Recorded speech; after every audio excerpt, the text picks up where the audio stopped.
इससे भारत का विकास होगा। कितना विकास होगा? भारत महाशक्ति बनेगा।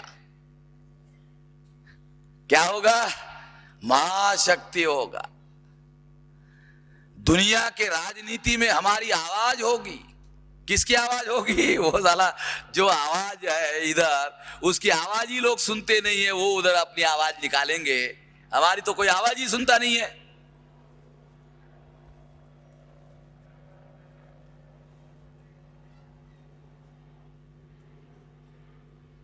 ये जो सारा कार्यक्रम चल रहा है state with in the state, ये सेध जो है state with in the state है, जहां कोई भारत का संविधान, कोई भारत का कानून लागू नहीं होगा। वहां 8 घंटे की सैलरी होगी, 12 घंटे का काम करना होगा। 4 घंटे आपको ज्यादा काम करना पड़ेगा तो उद्योगपति का प्रॉफिट 2 गुना 4 गुना बढ़ जाएगा। प्रॉफिट क्यों बढ़ेगा? अतिरिक्त श्रम करोगे तो प्रॉफिट बढ़ेगा। उद्योग अंबानी बेहतरीन किस्म का मैनेजमेंट चलाता है, इसलिए प्रॉफिट बढ़ेगा। गलत। लेबर का शोषण करने के लिए अवसर दिया जाएगा। 8 घंटे की सैलरी होगी, 12 घंटे का काम करना होगा। इसके विरोध में कोर्ट में जाने का कोई प्रोविजन नहीं होगा। ये जो अतिरिक्त श्रम है, ये अतिरिक्त श्रम का जो पैसा बचेगा वो प्रॉफिट होगा। इसका मतलब है वो अतिरिक्त श्रम किसने किया? मूल निवासी श्रमिकों ने किया। वो पैसा उसके मालिक हम हैं, कहा जाएगा अंबानी उसका मालिक है।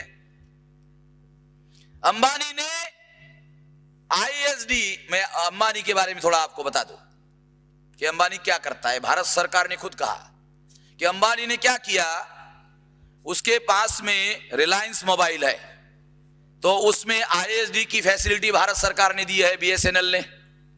तो उसने क्या किया, आईएसडी किया मगर लोकल दिया, बिल भारत सरकार को लोकल का दिया, यानी 1000 रुपए का बिल ग्राहक से वसूल किया और भारत सरकार को, बीएसएनएल को 1 रुपया दिया।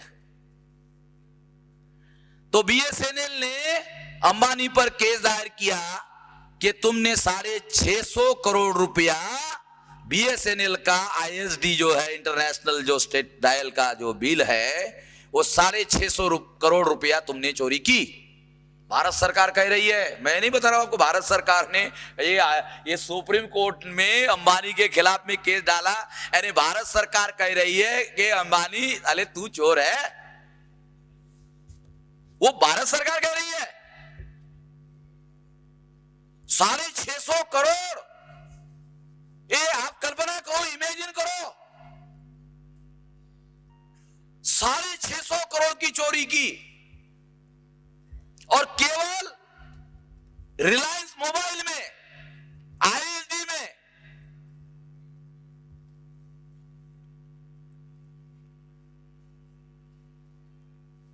और ये लोग क्या कहते हैं, ये उद्योगपति भारत का विकास करने वाले हैं। वो खुद ही कहते हैं 650 करोड़ रुपया इन्होंने ऐसा किया, और ये हमको कहते हैं कि भारत का विकास करने वाले। आपको समझ में आया, इसलिए उदाहरण के लिए मैं कह रहा हूं।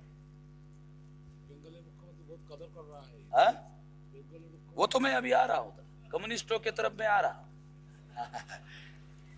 ये तो सब्जेक्ट हमने कम्युनिस्टों को एक्सपोज करने के लिए लिखा हुआ है। आपने अगर ठीक से पढ़ा होगा तो आपको, मैं आ रहा हूं, उधर ही आ रहा हूं।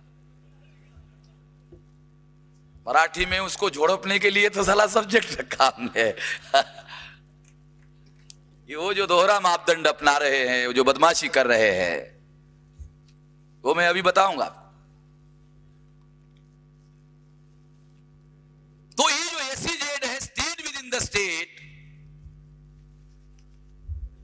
जिसमें भारत का कोई कानून लागू नहीं होगा। चूंकि वहां भारत का कानून नहीं लागू होगा, इसलिए लेबर लॉ वहां लागू नहीं होगा। 12 घंटे की ड्यूटी होगी, 8 घंटे की सैलरी होगी। 4 घंटे जो अतिरिक्त श्रम होगा, उससे उसका प्रॉफिट रेट जो है बहुत ज्यादा बढ़ जाएगा। और वो जो हमारा पैसा है, हम उसके मालिक है, उसका मालिक अंबानी, टाटा, बिरला को बताया जाएगा, जिसका मालिक हम है। हमारा श्रम से वो पैसा पैदा हुआ, जिसके बदले में हमको कुछ दिया भी नहीं गया।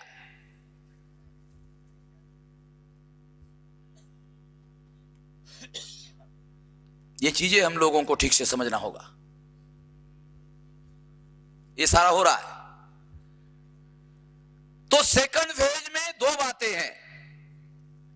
एक तो रूरल इंडिया में प्रवेश करके जमीन को टेक ओवर करने का मामला है, और जेमिनी ने जैसे कहा कि 386 प्रोजेक्ट, ये तो क्लियर किए हुए प्रोजेक्ट है। टोटल प्रोजेक्ट विचाराधीन 5000 प्रोजेक्ट है। अगर ये 5000 प्रोजेक्ट जो है लागू हो गए तो भारत की 75% जमीन जो है वो इनके मलकियत के नियंत्रण में चली जाएगी। सारे ये लोग मालिक हो जाएंगे। अगर विदेशी लोग भारत में आकर जमीन के मालिक हो जाएंगे तो फिर भारत का मालिक कौन होगा? थोड़ा आप लोगों को समझ में आया इसलिए बोल रहा हूं। फिर भारत का मालिक कौन होगा? जब भारत में देखो, पहले इन्होंने क्या किया, संविधान हम चेंज करेंगे, तो अब उन्होंने सोच दिया साले ये जो भारत के लोग हैं संविधान चेंज करने के लिए तैयार नहीं है, तो ऐसा करते हैं संविधान को हाथ ही मत लगाओ, पार्लियामेंट में कानून पास करो, और कानून पास करके वो सारा का सारा मामला जो है डाइवर्ट कर दो। ये सारा का सारा मामला हो रहा है।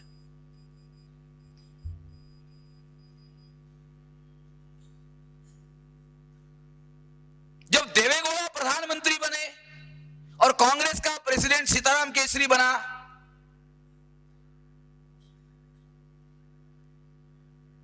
और प्रधानमंत्री पद का दावा काशीराम ने किया, प्रधानमंत्री पद का दावा पासवान ने किया, प्रधानमंत्री पद का दावा बैकवर्ड क्लास के लोग करने लगे, शेड्यूल कास्ट के लोग प्रधानमंत्री पद का दावा करने लगे। यही वो पीरियड है, ध्यान रखना, वो पीरियड भी ध्यान रखो, यही वो पीरियड है। मंडल कमीशन के बाद में ये सारा पीरियड जो है वो सामने आया और दावा किया, तो ब्राह्मणों को लगा अगर ये लोग दावा करने लगे और इनका कब्जा हो गया तो फिर तो हमारा तो सारा मामला खत्म हो जाएगा।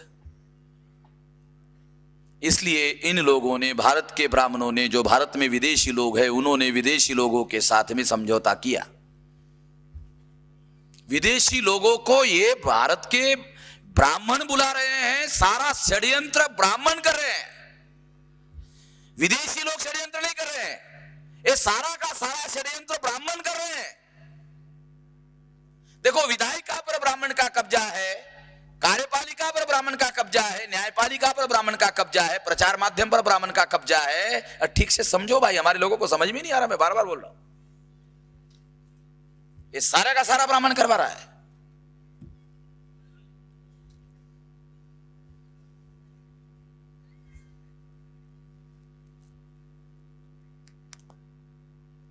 तो ये रूरल इंडिया में ये मामला जा रहा है। अभी सेकंड फेज में दो बातें हैं। एक, जो जमीन है उसको टेक ओवर किया जाए, और दूसरा प्रपोजल क्या है? दूसरा प्रपोजल है हायर एंड प्रोफेशनल एजुकेशन का प्राइवेटाइजेशन करना। इसके लिए हमने अलग डिस्कशन के लिए अलग सब्जेक्ट रखा हुआ है और अलग समय रखा हुआ है। इसमें एक्सपर्ट्स लोग जो है आपको बहुत डिटेल में सरकार का जो ड्राफ्ट प्लान है, ड्राफ्ट लिखा हुआ जो लिखित प्लान है हायर एजुकेशन के बारे में, वो सारा का सारा हायर एजुकेशन खत्म करने का षड्यंत्र का प्लान उन्होंने बनाया है। और उसी समय सुखदेव थोरात को, महाराष्ट्र के शेड्यूल कास्ट को यूजीसी का चेयरमैन बना दिया कि इसी के हाथों से करवा देते हैं। मैंने कल ये कहा था, कल मेरे ख्याल से सुखदेव थोरात का नाम मैंने लिया था। ये अमरावती जिले का है इधर सुखदेव थोरात, मेरे ख्याल से दरियापुर तहसील का। हाँ, वो उसे उधर का ही ना। हाँ, बराबर है। वो मैं खाली कुंडली रखता हूँ, रखना पड़ता है लोगों की, एक एक आदमी की कुंडली रखता हूं मैं, रखना पड़ता है। मैंने कल नाम लिया था सुखदेव थोरात का, मैंने कल नाम लिया था मुनगेकर का, बॉम्बे यूनिवर्सिटी का वाइस चांसलर, जो वो प्लानिंग कमीशन का मेंबर है और सारी जानकारी उसके पास में है। ये और बात ध्यान रखना, वो सारी जानकारी जो मैं बता रहा हूं वो सारी जानकारी मुनगेकर के पास में है। मुनगेकर इकोनॉमिस्ट है, ऐसा हमारे लोगों को वो बताता है। तो क्यों नहीं बताता हमारे लोगों को जो मैं बता रहा हूं? मैं इकोनॉमिस्ट हूं? नहीं, वो तो उसको बताना चाहिए। मुनगेकर नंबर 1 का दलाल है, दूसरे नंबर पर सुखदेव थोरात है।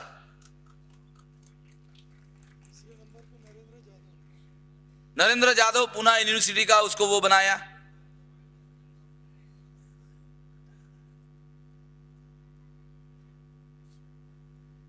नाही चुकीचं होऊन राहिलंय, परंतु काय याला पर्याय नाही। चायला काय नाही, चुकीचं होऊन राहिलंय, चुकीचं होऊन राहिलं, पण ते काय की याला काय पर्याय नाही कि गलत हो रहा है, मगर क्या है, इसको पर्याय नहीं है, इसको अल्टरनेटिव नहीं है।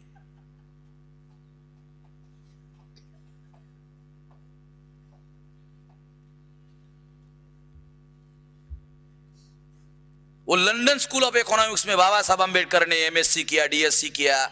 उस लंदन स्कूल ऑफ इकोनॉमिक्स में नरेंद्र यादव ने इकोनॉमिक्स में पीएचडी किया। बाबा साहब भी इकोनॉमिक्स जानते थे, नरेंद्र यादव भी इकोनॉमिक्स जानता है। साला कोई समझ में नहीं आता उनका और उसका, बाबा साहब का और नरेंद्र यादव का आपस में मेल ही नहीं है, एक ही स्कूल में पढ़े।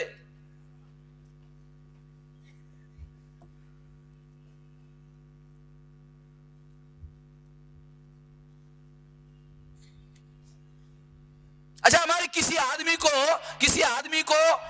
किसी यूनिवर्सिटी का वाइस चांसलर बनाओ, किसी ने डिमांड नहीं किया। यूजीसी का चेयरमैन बनाओ, किसी ने डिमांड नहीं किया। मैंने एमएल सहारे का भी नाम कर लिया था। एमएल सहारे के द्वारा शेड्यूल कास्ट का आदमी ओबीसी के क्रीमी लेयर का फैसला करवाया। तो मैंने उसी समय कहा था कि कल एससी एसटी के लिए भी क्रीमी लेयर लागू होने वाला है, जिसका फैसला ये एमएल सहारे ने किया, इससे करवाया। हमारे विरोध में षड्यंत्र जो है ओबीसी के विरोध में एक शेड्यूल कास्ट के आदमी से फैसला करवाया।